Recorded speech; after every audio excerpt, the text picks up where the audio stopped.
大家好啊，我叫 Vivi， 畢業出嚟，而家喺香港幫舅父管理一個特賣場品牌。今日我就先同舅父了解下月支出300萬嘅特賣場究竟係賣啲乜嘢，同埋係點樣運作噶啦。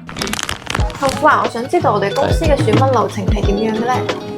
選品流程啊，咁呢個我哋好取決於我哋嗰個客人啦。有時去我哋鋪頭睇完啲產品，咦，佢哋問有冇呢啲嗰啲啊，咁我哋通常都會叫同事記低啊，或者問佢哋攞啲圖片，係啦，咁我哋就會安排翻採購團隊去跟進翻啦。咁講起採購嘅話，咁啲貨品喺邊度揾翻嚟嘅咧？咁呢啲就真係有世界各地都有嘅喎。咁有一部分當然係喺國內啦，方便採購啦，嗰個時間都好快嘅。咁有啲咧，我哋都透過本港嘅代理啊，咁佢哋就會喺一啲其他國家進口翻嚟咯。例如有日本啦，有啲德國啦、美國啦、台灣啦，都好多嘅喎。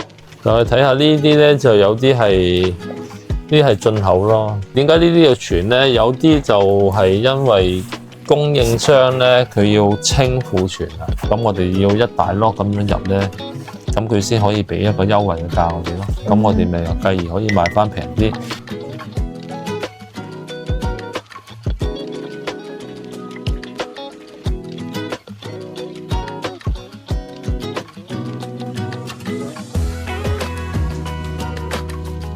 咁啲鉗啊、啲喉鉗都係進口噶啦。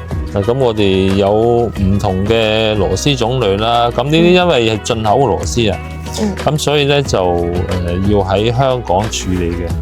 係啦，呢隻叫自封螺絲啦。咁佢都相對受啲客戶歡迎嘅，因為有啲師傅咧轉到啲鐵嘅時候咧就用呢啲嚟。嗱，呢啲咪係都有咁多種。呢啲咪係香港，我哋香港1月份嘅香港公司啊、代理啊嗰啲產品。咁呢邊咧就有啲內地啦嚇，內地。係啊，咁其實我哋公司咧主要都係想將一啲又平啦又實用嘅嘢咧係帶翻俾我哋啲街坊嘅，係啦。咁我哋嘅主要理念都係想咁樣咯。